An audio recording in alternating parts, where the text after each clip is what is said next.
Welcome to Luca is a billionaire, where the only thing I invest in is your answers. You'll start by making sure the basics are ready. Update iOS and confirm you're signed into your Apple ID. Once done, install or update the Themes app from the App Store so you have the latest features. Now open Themes and grant the minimal permissions it requests for wallpapers and notifications. This prevents interruptions later.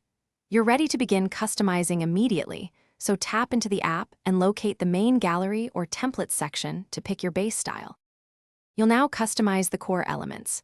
Select a template or start from a blank canvas if you want full control. Then edit the wallpaper, icon set, widgets, fonts, and accent colors one by one so each piece matches the overall look.